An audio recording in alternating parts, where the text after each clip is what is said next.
ನಮಸ್ತೆ ಕರ್ನಾಟಕ, ಎಲ್ಲರೂ ಹೇಗಿದ್ದೀರಾ? ನಾನು ಸದ್ಯಕ್ಕೆ ಇವಾಗಿರೋದು ಮಧ್ಯಪ್ರದೇಶದಲ್ಲಿದ್ದೀನಿ. ಮಧ್ಯಪ್ರದೇಶದಲ್ಲಿ ಉಜ್ಜಯಿನಿ ಅನ್ನೋ ಒಂದು ಯಾತ್ರಾ ಸ್ಥಳಕ್ಕೆ ಹೋಗ್ತಾ ಇದ್ದೀನಿ. ನಾನು ಟ್ರಾವೆಲ್ ಶುರು ಮಾಡಿ ಇವತ್ತಿಗೆ 208 ದಿನ ಆಯಿತು. ತುಂಬ ಖುಷಿ ಆಗ್ತಾ ಇದೆ. ಸೊ ಇವಾಗ ನಾನು ಉಜ್ಜಯಿನಿ ಕಡೆ ಹೊರಡಬೇಕು. ನೋಡ್ತಾ ಇರ್ಬೋದು, ಯಾವುದೋ ಒಂದು ಕಾಡೊಳಗಡೆ ಬಂದುಬಿಟ್ಟಿದ್ದೀನಿ. ಹಿಂದೆಗಡೆ ಒಂದು 15 ಕಿಲೋಮೀಟರ್ ಒಂದು ಊರಿತ್ತು. ಆ ಊರಲ್ಲಿ ಮುಂದೆಗಡೆ ಊರಿರುತ್ತೆ ಅಂತೇಳಿ ನಾನು ಅದೇ ಬಂದೆ ಈ ಕಡೆ ಟಿಫನ್ ಮಾಡ್ಕೊಂಡು ಹೋಗೋಣ ಅಂತ. ಸೊ 15 ಕಿಲೋಮೀಟರ್ ಯಾವುದೂ ಹೋಟೆಲ್ಲು ಇಲ್ಲ, ಟಿಫನ್ ಮಾಡೋಕ್ಕೆಲ್ಲೂ ಟಿಫನ್ ಮಾಡೋಕ್ಕೆಲ್ಲೂ ಹೋಟೆಲ್ಲು ಇಲ್ಲ. ನೀರು ಕೂಡ ಖಾಲಿಯಾಗಿದೆ. ರಸ್ತೆ ತುಂಬ ಹಪ್ಪಿದೆ. ಸೈಕಲ್ ತಳ್ಕೊಂಡು ಹೋಗ್ತಾ ಇದ್ದೀನಿ. ಮುಂದೆ ಎಷ್ಟು ಕಿಲೋಮೀಟ್ರ್ ಇದೆಯೋ ಗೊತ್ತಿಲ್ಲ ಊರು. ಸೊ ಇವಾಗ ನಾನು ಉಜ್ಜಯಿನಿ ಕಡೆ ಹೊರಡ್ತಾ ಇದ್ದೀನಿ. ಸರಿ, ಬನ್ನಿ ಹೊರಡೋಣ.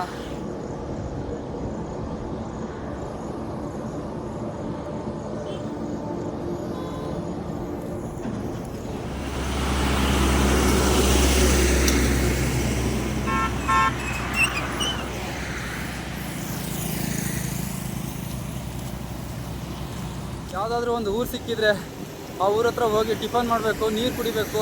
ತುಂಬ ಬಾಯಾರಿಕೆ ಆಗಿದೆ. ಸೊ ಆಗ್ಲಿಂದ ಲಾರಿಗಳು ಕೂಡ ಅಡ್ಡ ಆಗ್ತಾ ಇದ್ದೀನಿ. ಯಾವ ಲಾರಿನೂ ನಿಲ್ಲಿಸ್ತಾ ಇಲ್ಲ. ಸೊ ಆದಷ್ಟು ಬೇಗ ಊರು ಸಿಕ್ಕಿದ್ರೆ ತುಂಬ ಚೆನ್ನಾಗಿರುತ್ತೆ. ನನಗೆ ಯಾವಾಗ ಮಳೆ ಶುರುವಾಗುತ್ತಾ ಗೊತ್ತಿಲ್ಲ.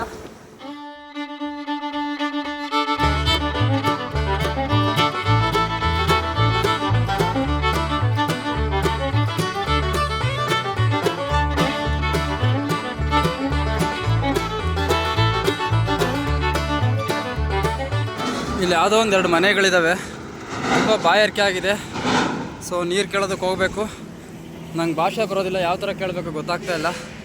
ಸೊ ಬನ್ನಿ ಹೋಗಿ ನೀರು ಕೇಳ್ಕೊಂಡು ಕುಡ್ಕೊಂಡು ಹೋಗೋಣ. ಹುಡುಗರು, ಇದೊಂದು ಮನೆಯವರು ಎಷ್ಟು ಎಮ್ಮೆಗಳನ್ನ ಸಾಕಿದ್ದಾರೆ. ತುಂಬ ಎಮ್ಮೆ ಮತ್ತು ಹಸುಗಳನ್ನ, ಅಂದರೆ ಮಧ್ಯಪ್ರದೇಶದಲ್ಲಿ ತುಂಬ ಎಮ್ಮೆಗಳು ಸಾಕ್ತಾರೆ. ಹಸು, ಮೇಕೆ, ಕುರಿ ತೀರ ಕಡಿಮೆ. ಎಮ್ಮೆಗಳನ್ನ ತುಂಬ ಸಾಕ್ತಾರೆ ಈ ಕಡೆ. ಸೊ ಇಲ್ಲಿ ಯಾವುದೋ ಶಾಲೆ ಥರ ಇದೆ. ಸೊ ಇಲ್ಲಿ ಹೋಗಿ ನೀರು ಕೇಳೋಣ ಬನ್ನಿ. ಇದು ಯಾವುದೋ ಒಂದು ಮನೆಯಲ್ಲಿ ನೀರು ಕೇಳಿದೆ ಕುಡಿಯೋದಕ್ಕೆ. ಸೊ ಕೊಡ್ತಾ ಇದ್ದಾರೆ. ಹಾಂ ನೋಡು, ಊರು ಇಲ್ಲಿ ಮನೆ ಹತ್ರನೂ ಬಿಟ್ಕೊಳ್ಳೋದಿಲ್ಲ ಈ ಕಡೆ ಮಧ್ಯಪ್ರದೇಶದಲ್ಲಿ. ಹಾಂ, ಶಾಲಾ ಹೇ ಶಾಲಾ ಹೇ ये स्कूल है घर पे है घर पे ओके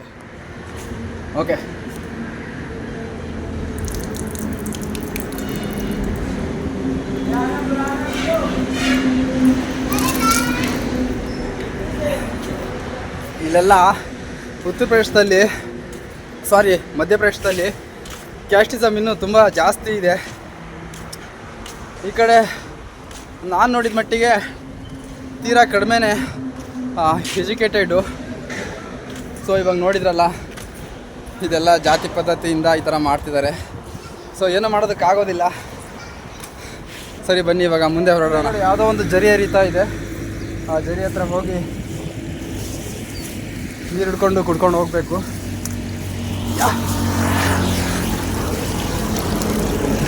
ಈ ಥರ ನಾನು ಉತ್ತರಾಖಂಡ್, ಹಿಮಾಚಲ್ ಪ್ರದೇಶ ಹೋದಾಗೆಲ್ಲ ಇದೇ ಥರ ನೀರು ಸಿಗ್ತಾ ಇದ್ದಿದ್ದು ನನಗೆ. ಈ ನೀರು ತುಂಬ ನ್ಯಾಚುರಲ್ ಆಗಿರುತ್ತೆ, ತುಂಬ ಚೆನ್ನಾಗಿರುತ್ತೆ ಕುಡಿಯೋದಕ್ಕೆ. ಆರೋಗ್ಯಕ್ಕೂ ಕೂಡ ತುಂಬ ಒಳ್ಳೆಯದು. ಸೊ ಈ ನೀರು ಕುಡ್ಕೊಂಡು ಹೊರಡೋಣ. ಆ ಮನೆ ಹತ್ರ ಆ ಥರ ನೀರು ಕೊಟ್ಟರು. ಸೊ ಇಲ್ಲಿ ಹೀಗೆ ರಸ್ತೆಯಲ್ಲಿ ಹೋಗ್ತಾ ಇದ್ದೆ. ನಾನು ಯಾರಂತೂ ಗೊತ್ತಿಲ್ಲ, ನನ್ನ ಜಾತಿ ಗೊತ್ತಿಲ್ಲ, ಧರ್ಮ ಗೊತ್ತಿಲ್ಲ, ಊರು ಗೊತ್ತಿಲ್ಲ. ಬಟ್ ನನ್ನ ಕರೆದು ನನಗೆ ಇಲ್ಲಿ ಟೀ ಕೊಡ್ತಾ ಇದ್ದಾರೆ. ನೀನು ದುಡ್ಡು ಕೊಡಬೇಡ, ಏನೂ ಕೊಡಬೇಡ, ನಿಮಗೆ ಹೊಟ್ಟೆ ತುಂಬ ಟೀ ಕುಡ್ಕೊಂಡು ಹೋಗು ಅಂತೇಳಿ ಅಣ್ಣವರು ಟೀ ಕೊಡ್ತಾ ಇದ್ದಾರೆ. ನೋಡಿ ಎಷ್ಟು ಥರದ ಜನ ಇದ್ದಾರಂದರೆ ಪ್ರತಿಯೊಬ್ಬರೂ ನಾವು ನೋಡ್ಕೊಂಡು ಹೋಗ್ತಾ ಇರಬೇಕು. ಅಣ್ಣವ್ರು ಇವಾಗ ಫ್ರೀಯಾಗೆ ಚಾಯ್ ಕೊಡ್ತಿದ್ದಾರೆ. ಕುಡಿಬೇಕಾದ್ರೆ ಒಂದು ಫ್ಯಾಮಿಲಿ ಇದೆ ಇಲ್ಲಿ. ನನಗೆ ತುಂಬ ಕ್ಯೂರಿಯಾಸಿಟಿ ಬಂತು, ಇವರೆಲ್ಲ ಯಾವ ಥರ ಬದುಕ್ತಾರೆ ಕೇಳೋಣ ಅಂತೇಳಿ. ಸರಿ ಬನ್ನಿ, ಇವರೆಲ್ಲ ಯಾವ ಥರ ಬದುಕ್ತಿದ್ದಾರೆ, ಏನು ಕೆಲಸ ಮಾಡ್ತಾರೆ, ಯಾವ ಕಡೆಯಿಂದ ಬಂದಿದ್ದಾರೆ ಅದೆಲ್ಲ ಕೇಳೋಣ. ಭಯ್ಯಾ, ये परिवार कितना मेंबर? 5 मेंबर. हाँ, ये घर पे है इधर? हाँ हाँ. तुम्हारा काम क्या? ಓಕೆ ಓಕೆ, ಈ ಥರ ಕಂಬಾರ್ ಕೆಲಸ ಮಾಡ್ತಾ ಇದ್ದಾರೆ. एक दिन कितना पैसा इनकम? 300 रुपये, 400 रुपये, 500 रुपये, 600 रुपये आ जाता है जो कस्टमर को ऊपर। हाँ हाँ। परिवार पूर खुशी है तुम? खुश है, अपनी जिंदगी जीते हैं, किससे मारते हैं, लोहा दूसते हैं, हाँ हाँ लोहा काम। काम करते ओके परिवार पूर खुश है। ओके 4 मेंबर, हैं। 5 मिनट 5 मेंबर। ओके खाना पीना क्या खाना पीना खुद बनाते खाते इधर है? पूरा रोटी सब्जी। रोटी ಓಕೆ ಓಕೆ ನೋಡಿ ಇವ್ರು ದಿನಕ್ಕೆ 400ರಿಂದ 500 ರೂಪಾಯಿ ದುಡಿತಾರೆ, 4ರಿಂದ ಸೇರಿ 6. ಇವರು ತುಂಬ ಖುಷಿಯಾಗಿದ್ದಾರೆ. ಅಂದರೆ ಇವರು ಒಂದೇ ಕಡೆ ನಿಲ್ಲೋದಿಲ್ಲ, ಅಲೆಮಾರಿ ಅಂದರೆ ಬೇರೆ ಬೇರೆ ಕಡೆ ಎಲ್ಲ ಹೊರಡ್ತಾ ಇರ್ತಾರೆ. ಎಷ್ಟೋ ಜನ ಕೋಟಿ ಕೋಟಿ ಇದ್ರೂ ನೆಮ್ಮದಿಯಾಗಿರಲ್ಲ. ಸೊ ಭಯ್ಯ ಆಜ್ ಕಿತ್ನಾ ಪೈಸಾ ಇನ್ಕಮ್? 80 रुपये 80 ರೂಪಾಯಿ ಇವತ್ತು ಬಿಸ್ನೆಸ್ ಆಗಿದೆ ಅಂತೆ. ಆಲ್ರೆಡಿ 12 ಗಂಟೆ ಆಗಿದೆ. ಸೊ ನೋಡಿ ಎಲ್ಲರೂ ಯಾವ್ಯಾವ ಥರ ಖುಷಿಯಾಗಿ ಬದುಕ್ಬೋದು. ನನಗೆ ಇವ್ರ ಫ್ಯಾಮಿಲಿ ನೋಡಿ ನನಗೆ ತುಂಬ ಖುಷಿ ಆಯಿತು. ಇವರು ಅಡುಗೆ ಮಾಡ್ತೀನಿ ಇವಾಗ ಊಟ ಮಾಡ್ಕೊಂಡೋಗಿ, ರೋಟಿ ಸಬ್ಜಿ ಮಾಡ್ತೀನಿ ಊಟ ಮಾಡ್ಕೊಂಡೋಗಿ ಅಂತ ಅಂದರು. ಸೊ ಬೇಡ ಹಾಗೆ ಎಲ್ಲಾದರೂ ಮುಂದೆ ಮಾಡ್ತೀನಿ ಅಂತ ಅಂದೆ. ಸೊ ಇಲ್ಲಿ ಯಾವುದೋ ಒಂದು ಮನೆ ಒಳಗಡೆ ಬರೋದು ಕೇಳಿದ್ದಾರೆ. ಸೊ ಏನಂತ ಗೊತ್ತಿಲ್ಲ.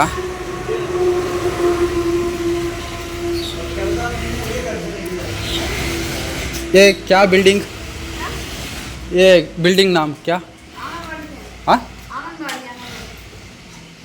ये क्या आंगनबाड़ी केंद्र। भाषा समझना ये आप कौन सी भाषा में बोलते हैं? कन्नड़ा कर्नाटक क्या मतलब नहीं आती, हिंदी आती है। हिंदी आती है। आंगनबाड़ी होता है मेला लोगों का। हाँ हाँ ಇವರೇನೋ ಕೀರ್ ಕೊಡ್ತಿದ್ದಾರೆ ಗುರು. Thank you Didi. ನೋಡಿ ಎಷ್ಟು ಬಡತನ ಇದ್ರೂ, ಕಿತ್ತು ತಿನ್ನೋ ಬಡತನ ಇದ್ರೂ ಹಂಚಿ ತಿನ್ನೋ ಸಿರಿತನ ಇದೆ ಅಂತಾರಲ್ಲ, ಇದು ನೋಡಿ ನಾವು ಕಲ್ತ್ಕೋಬೇಕು. ತುಂಬ ಖುಷಿ ಆಯಿತು ದೀದಿ, ತುಂಬ ಧನ್ಯವಾದ, ಬಹು ಧನ್ಯವಾದ. ಒಂದು ಹಳ್ಳಿ ಒಳಗಡೆ ಬಂದೆ ಮಧ್ಯಪ್ರದೇಶದಲ್ಲಿ. ಇಲ್ಲೊಂದು ಸೊಸೈಟಿ ಇದೆ. ಜನಗಳಿಗೆಲ್ಲ ಎಷ್ಟೆಷ್ಟು ಕೆ ಜಿ ಅಕ್ಕಿ ಕೊಡ್ತಾರೆ, ಏನೇನು ಕೊಡ್ತಾರೆ ಅದೆಲ್ಲ ಕೇಳೋಣ. ಭಯ್ಯ 1 पर्सन कितना के जी? 22 रुपये फ्री। हाँ 1 पर्सन कितना के जी? 22 रुपये 20 और 2 रुपये 2 रुपये 22 रुपये 20 रुपये। तो फ्री मिल रहा है, फ्री मिल रहा है। ये चावल दूसरा गेहूँ मिलता है, गेहूँ चावल और गेहूँ, गेहूँ चावल शुगर है, शुगर।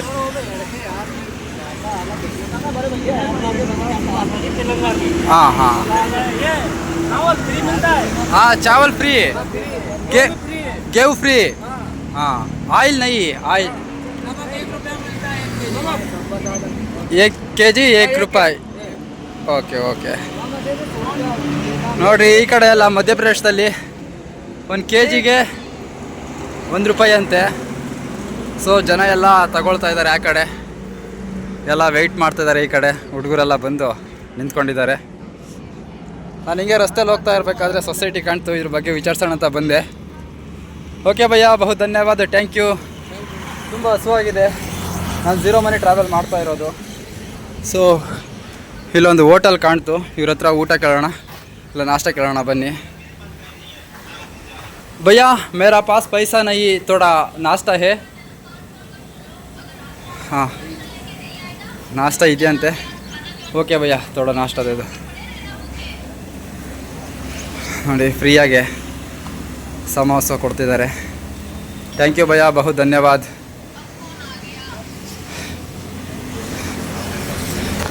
ನೋಡಿ ಭಾರತದಲ್ಲಿ ಪ್ರವಾಸ ಮಾಡೋದು ತುಂಬ ಈಸಿ. ಯಾರು ಕೂಡ ನಾಷ್ಟ ಇಲ್ಲ ಅನ್ನೋದಿಲ್ಲ. ಈ ಥರ ಬಂದಿದ್ದೀನಿ ನಾಷ್ಟ ಕೊಡ್ರಿ ಅಂದರೆ ಖಂಡಿತ 10 ಹೋಟೆಲ್ಗೆ 9 ಹೋಟೆಲ್ ಕೊಡ್ತಾರೆ. ನಾವು ಒಂದು ಹೋಟೆಲ್ನಲ್ಲಿ ಯಾರೋ ಒಬ್ಬರು ಇಲ್ಲ ಅಂತ ಹೇಳ್ತಾರೆ. ಸೊ ಅದಕ್ಕೆಲ್ಲ ಬೇಜಾರಾಗಬಾರ್ದು.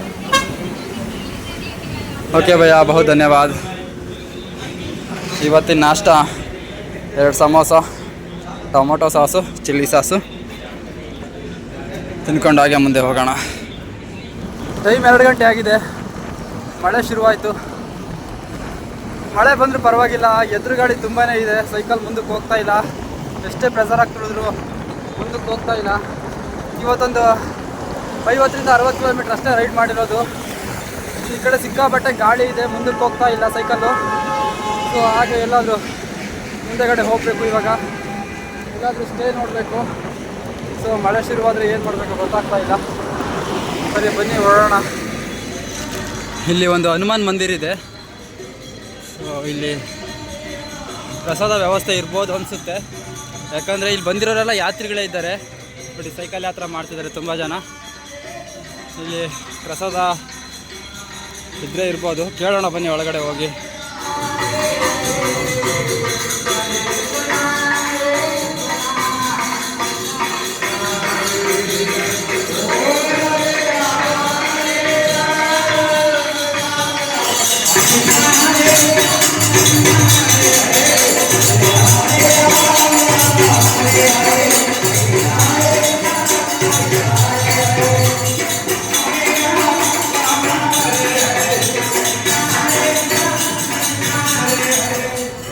ಸರಿ, ಇಲ್ಲಿ ಭೋಜನ ನಡೀತಾ ಇದೆ, ಊಟ ಮಾಡೋದಕ್ಕೆ ಹೊರಡೋಣ.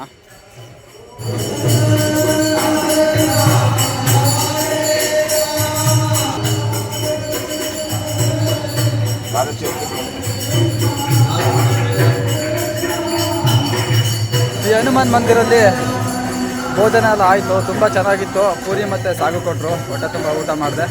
ಸೊ ಇವಾಗಲೇ 2 ಗಂಟೆ ಆಗಿದೆ, ಮಳೆ ಮಾಡ ತುಂಬ ಆಗಿದೆ. ಎಷ್ಟು ದೂರ ಹೋಗ್ಬೇಕಾ ಗೊತ್ತಿಲ್ಲ, ಮಳೆ ಎಲ್ಲಿ ಶುರುವಾಗುತ್ತಾ ಗೊತ್ತಿಲ್ಲ, ಅಲ್ಲೇ ಸ್ಟಾಪ್ ಮಾಡ್ತೀನಿ. ಸೊ ಇವತ್ತು ಒಂದು 40ರಿಂದ 50 ಕಿಲೋಮೀಟ್ರ್ ಅಷ್ಟೇ ಆಗಿದೆ ಅನಿಸುತ್ತೆ. ಸೊ ಇವಾಗ ಇಲ್ಲಿಂದ ಹೊರಡೋಣ ಬನ್ನಿ. ಜೈ ಶ್ರೀರಾಮ್, ಜೈ ಹನುಮಾನ್. 5 ಗಂಟೆ ಆಗಿದೆ, ಮಳೆನೂ ಶುರುವಾಯಿತು, ನನಗೆ ವಸತಿನೂ ಸಿಕ್ತು. ಹೀಗೆ ಹೈವೇನಲ್ಲಿ ಹೋಗ್ತಾ ಧರ್ಮಶಾಲಾ ಇತ್ತು. ಇಲ್ಲಿ ಧರ್ಮಶಾಲಾದಲ್ಲಿ ಇವತ್ತು ಸ್ಟೇ ಮಾಡ್ತಾಯಿದ್ದೀನಿ. ಇಲ್ಲಿಗೆ ಬಂದು ಸ್ನಾನ ಗೀನ ಮಾಡಿಕೊಂಡು ಬಟ್ಟೆ ಎಲ್ಲ ವಾಶ್ ಮಾಡ್ಕೊಳ್ಳೋದು ತುಂಬ ಇತ್ತು, ಬಟ್ಟೆ ಎಲ್ಲ ವಾಶ್ ಮಾಡಿಕೊಂಡೆ. ಸೊ ನೋಡ್ತಾ ಇರ್ಬೋದು ಮಳೆ ಬರ್ತಾ ಇದೆ. ಸೊ ಇವತ್ತು ನಾನು ಗೋಮಾತೆ ಮಲಗೋ ಜಾಗದಲ್ಲಿ ನಾನು ಮಲಗ್ತಾ ಇದ್ದೀನಿ. ಇದೇ ಜಾಗದಲ್ಲಿ ಇವರು ಪಂಡಿತ್ಜಿ ಇಲ್ಲೇ ಟೆಂಟ್ ಹಾಕೊಂಡು ಇಲ್ಲೇ ಮಲ್ಕೊಳ್ಳಿ, ಏನು ತೊಂದರೆ ಇಲ್ಲ ಅಂತ ಹೇಳಿದ್ದಾರೆ. ಸೊ ಇವತ್ತು ಇದೇ ಜಾಗದಲ್ಲಿ ಮಲ್ಕೊಂಡಿದ್ದು ಬೆಳಗ್ಗೆ ಬೇಗ ಹೊರಡಬೇಕು. ಇವತ್ತೊಂದು 50 ಕಿಲೋಮೀಟ್ರ್ ಅಷ್ಟೇ ರೈಡ್ ಮಾಡಿದ್ದು. ಸೊ ತುಂಬ ಅಂದರೆ ತುಂಬ ಗಾಳಿ ಇದೆ, ಬಿಸಿಲಿದ್ರು ಚಳಿ ಇದ್ದರೂ ಮಳೆ ಇದ್ದರೂ ರೈಡ್ ಮಾಡ್ಬೋದು. ಬಟ್ ಗಾಳಿ ಇದ್ದರೆ ರೈಡ್ ಮಾಡೋದು ತುಂಬಾ ಕಷ್ಟ ಆಗುತ್ತೆ. ಸೊ ಇವತ್ತು ಬೇಗನೆ ಸ್ಟಾಪ್ ಮಾಡಿದೆ. ಇವತ್ತು ಇದೇ ಜಾಗದಲ್ಲಿ ಸ್ಟೇ ಮಾಡ್ಕೊಂಡಿದ್ದು, ಬೆಳಗ್ಗೆ ಎದ್ದು ಬೇರೆ ಕಡೆ ಹೊರಡಬೇಕು. ನಾನು ಈ ಧರ್ಮಶಾಲೆಗೆ ಬಂದ ತಕ್ಷಣ ಒಂದು 2-3 ಸೆಕೆಂಡ್ ನನ್ನ ಹಾರ್ಟ್ ಬೀಟ್ ನಿಂತೋಯ್ತು, ಅಷ್ಟು ಭಯ ಆಯಿತು. ಏನಂದರೆ ಹೊರಗಡೆ ಸ್ವಾಮೀಜಿಗಳು ಕೂತಿದ್ರು ಒಂದಿಬ್ಬರು, ಅವ್ರ ಹತ್ರ ನಾನು ಮಾತಾಡಿದೆ. ಇವತ್ತು ರಾತ್ರಿ ನಾನು ಇಲ್ಲಿ ಮಲ್ಕೊಂಡಿದ್ದು, ಬೆಳಗ್ಗೆ ಎದ್ದು ಹೋಗ್ತೀನಂತ. ಅವರು ಸರಿ ಆಯಿತು ಅಂತೇಳಿ ಮಲಗೋದಕ್ಕೂ ಜಾಗನೂ ತೋರಿಸಿದ್ರು, ಆನಂತರ ಕುಡಿಯೋದಕ್ಕೆ ಟೀನೂ ಕೊಟ್ಟರು. ಆನಂತರ ನನ್ನ ಒಳಗಡೆ ಕರ್ಕೊಂಡೋದ್ರು, ಬನ್ನಿ ಆಶ್ರಮದೊಳಗಡೆ ಅಂತೇಳಿ. ಸೊ ಒಳಗಡೆ ಹೋದ ತಕ್ಷಣ 1-2 ಸೆಕೆಂಡ್ ನನಗೆ ಹಾರ್ಟ್ ಬೀಟ್ ನಿಂತೋಯ್ತು. ಯಾಕಂದರೆ ಒಳಗಡೆ ಹಗೋರಿಗಳಿದ್ದಾರೆ ಇಬ್ಬರು. ನಾನು ವೀಡಿಯೋ ಮಾಡೋದಕ್ಕೆ ಹೋದೆ, ಅವರು ಹಿಂದಿನಲ್ಲಿ ಏನೋ ತುಂಬ ರ್ಯಾಶಾಗಿ ಬೈದ್ಬಿಟ್ರು. ಬಟ್ ನನಗೆ ಅದು ಅರ್ಥ ಆಗಲಿಲ್ಲ. ಸೊ ಕ್ಯಾಮ್ರಾ ಆಫ್ ಮಾಡಿಬಿಟ್ಟೆ. ಸೊ ಅವ್ರು ನೋಡೋದಕ್ಕೆ ಯಾವ ಥರ ಇದ್ದಾರಂದರೆ, ಅವ್ರ ಮೈ ಮೇಲೆಲ್ಲ ಬಟ್ಟೆ ಇಲ್ಲ, ಮೈಗೆಲ್ಲ ಒಂಥರ ಹೋಮ ಸುಟ್ಟಿರ್ತಾರಲ್ಲ, ಆ ಬೂದಿ ಎಲ್ಲ ಬಳ್ಕೊಂಡು ಅವ್ರನ್ನ ನೋಡೋದಕ್ಕೆ ತುಂಬ ಭಯ ಆಗಿಬಿಡ್ತು ನನಗೆ. ಸೊ ಅಲ್ಲೊಂದು ಕ್ಷಣನೂ ಇರಲಿಲ್ಲ, ನಾನು ಹೊರಗಡೆ ಬಂದುಬಿಟ್ಟೆ. ತುಂಬಾ ಭಯ ಆಯಿತು. ಸೊ ನಾನು ಬೆಳಗ್ಗೆಯಿಂದ ತುಂಬ ಖುಷಿಯಾಗಿದ್ದು, ಇವಾಗ ಇದೊಂದು ಕ್ಷಣ ಹೆದರ್ಕೊಬಿಟ್ಟೆ ನಾನು. ಒಳಗಡೆ ಇರ್ತಾರೆ ಅವರು. ಸೊ ನಾನು ಹೊರಗಡೆನೇ ಮಲಗ್ತಾ ಇದ್ದೀನಿ. ಏನು ಆಗೋದಿಲ್ಲ, ಅವ್ರೇನು ಮಾಡೋದು ಇಲ್ಲ, ಅವ್ರ ಪಾಡಿಗೆ ಅವ್ರು ಇರ್ತಾರೆ ಒಳಗಡೆ. ನಾನು ಹೊರಗಡೆ ಮಲ್ಕೊಂಡಿದ್ದು, ಬೆಳಗ್ಗೆ ಅವ್ರನ್ನ ಮಾತಾಡ್ಸೋದಕ್ಕೂ ಹೋಗೋದಿಲ್ಲ, ನೋಡೋದಕ್ಕೂ ಹೋಗೋದಿಲ್ಲ. ಸೊ ಬೆಳಗ್ಗೆ ಎದ್ದು 5 ಗಂಟೆಗೆ ಇಲ್ಲಿಂದ ಹೊರಡ್ತಾ ಇರ್ತೀನಿ. ಟೈಮ್ 7 ಗಂಟೆ ಆಗೋಯ್ತು, ಟೆಂಟು ಕೂಡ ಹಾಕಿದೆ. ಬಂದಾಗಿಂದ ನನ್ನ ಜೊತೆಲೇ ಇದ್ದಾನೆ ಇವನು. ಸೊ ಇವತ್ತು ಇದೇ ಜಾಗದಲ್ಲಿ ಟೆಂಟ್ ಹಾಕಿದ್ದೀನಿ. ಇವತ್ತು ಇದೇ ಜಾಗದಲ್ಲಿ ಮಲ್ಕೊಂಡಿದ್ದು. ಇಲ್ಲೊಂದು ನೋಡಿ, ಒಂದು ಶಿವಲಿಂಗ ಇದೆ, ಶಿವಲಿಂಗದ ಹತ್ರ ಇಲ್ಲಿ ಟೆಂಟ್ ಹಾಕಿದ್ದೀನಿ. ಇವತ್ತು ಇದೇ ಜಾಗದಲ್ಲಿ ಮಲ್ಕೊಂಡಿದ್ದು, ಬೆಳಗ್ಗೆ ಎದ್ದು ಹೊರಡಬೇಕು. ಈ ವಿಡಿಯೋನ ಇಲ್ಲಿಗೆ ಮುಗಿಸ್ತಾ ಇದ್ದೀನಿ. ಇಷ್ಟ ಆದರೆ ಲೈಕ್ ಮಾಡಿ, ಇನ್ನೂ ಇಷ್ಟ ಆದರೆ ಕಮೆಂಟ್ ಮಾಡಿ, ಮತ್ತಷ್ಟು ಇಷ್ಟ ಆದರೆ ಶೇರ್ ಮಾಡಿ. ಜೈ ಹಿಂದ್, ಜೈ ಕರ್ನಾಟಕ, ವಂದೇ ಮಾತರಂ.